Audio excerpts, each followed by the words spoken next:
یہ ذرا وہ کتاب ہمیں بھی پڑھا دیں. یہ کون سی کتاب ہے انہوں نے لکھی ہوئی ہے؟ یہ ان کے بادشاہ سلامت نے لکھی ہوئی ہے جس کے اوپر ان کو تمام اختیارات ہیں. یہ بتائیں نازلوج، آپ کو کہیں خوف تو نہیں ہے کہ اب تھانے دار بھی تھانے میں شادیاں کروانے لگ جائے گا؟ کمشنر ہاؤس میں اور کمشنر آفس میں اس طرح سے انتظامات، ہر سرکاری ادارے میں یہ کام ہونا شروع ہو جائے گا. سرکاری پراپرٹی کا بیجا غلط استعمال کرنا یہ بہت بڑا جرم ہے، اور ایک کسٹوڈین آف دا ہاؤس جو ہے ان کو ہم بیٹھ کر یہ سکھا رہے ہیں کہ آپ speaker of the Sindh assembly ہو کر آپ اتنا بڑا جرم کر رہے ہیں کہ آپ سرکاری پراپرٹی کو اپنی ذاتی املاک سمجھتے ہوئے، اپنی ذاتی ملکیت سمجھتے ہوئے آپ وہاں پہ شادی بیاہ اور ولیمے کی تقریبات، اور پھر اوپر سے آپ یہ دیکھیں کہ انہی کی ممبر اسمبلی جو ہے وہ بیٹھ کر قانون پیش کر رہی ہیں ون ڈش کی. اور یہاں پہ آپ نے دیکھا کہ جس طریقے سے بے دریغ جو ہے وہ استعمال ہوا، شاہانہ شان بادشاہت کا جو ایک ہمیں منظر دکھائی دیا، اور ان کے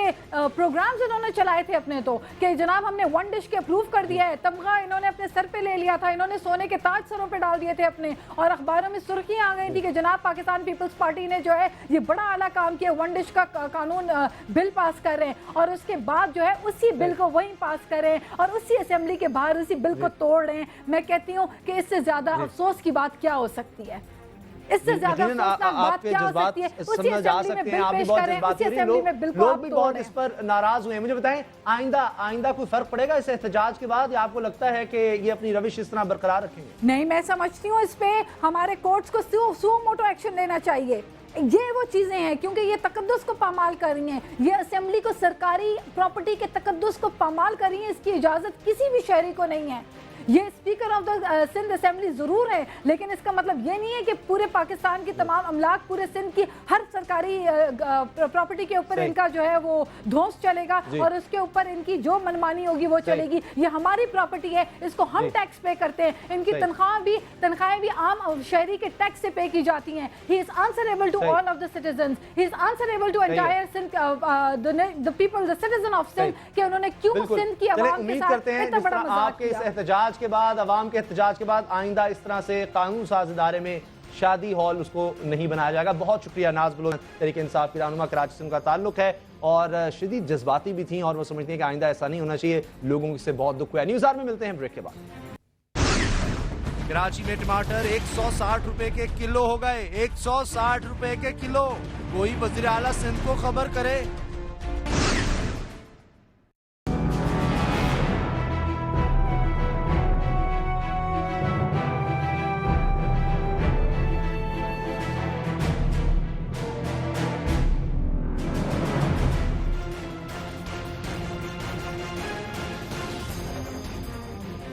کراچی میں ٹماٹر 160 روپے کے کلو ہو گئے ہیں. 160 روپے کے کلو. یہ درست کہ عید قربان پر منافع خور سرگرم ہوتے ہیں. ٹماٹر، ادرک، لہسن، پیاز کی قیمتیں آسمان پر پہنچ جاتی ہیں. عید گزرنے کے بعد قیمتوں میں نمایاں کمی آتی ہے، مگر اس بار ستم ہوا کہ عید گزرنے کے باوجود یہ قیمتیں نیچے آنے کو تیار نہیں. ستم بالا ہے ستم یہ کہ الٹا ٹماٹر کی قیمت میں 100% سے بھی زیادہ اضافہ ہو گیا ہے. مارکیٹ میں ٹماٹر کی فی کلو قیمت 160 روپے تک جا پہنچی ہے. ایسے میں کراچی کے شہریوں کو پاکستان کے مظلوم ترین شہری کہا جائے تو یہ مبالغہ ہرگز نہ ہوگا. یہ مظلوم ایک عذاب کراچی بدامنی کی شکل میں جھیل رہے ہیں. اوپر سے یہ گرانی کراچی میں بسنے والے غریبوں سے جینے کا حق چھینا جا رہا ہے. صرف ٹماٹر ہی نہیں، ضروریات زندگی کی دوسری اشیاء بھی قیامت ڈھا رہی ہیں. پیاز 60 سے 70 روپے کلو بک رہا ہے تو ادرک 200 روپے کلو، لہسن 170 روپے کلو ہیں اور دودھ 75 روپے فی لیٹر. اب 200-300 روپے کا دہاڑی دار خاندان کا پیٹ کیسے بھر پائے گا؟ مہنگائی کی اس تازہ لہر کی وزیر اعلیٰ سندھ کو کوئی خبر بھی ہے؟ قیمتوں میں اضافے کی کیا وجہ ہے؟ اسی پر بات ہوگی. ہمارے ساتھ ہیں سما کے نمائندے شہریار جنجوار. کیا وجہ ہے؟ حکومت کو کیا احساس ہے ٹماٹر 160 روپے کلو غضب خدا کا؟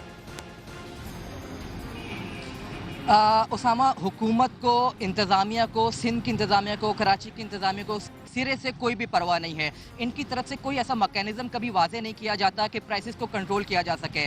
آپ نے ٹماٹر کی بات کی، ادرک کی بات کی. ٹماٹر ابھی اپنی لائف کی بلند ریکارڈ سطح پر ابھی پہنچ چکا ہے. 160 روپے کلو ہے. 20-25 دن پہلے یہی ٹماٹر تقریباً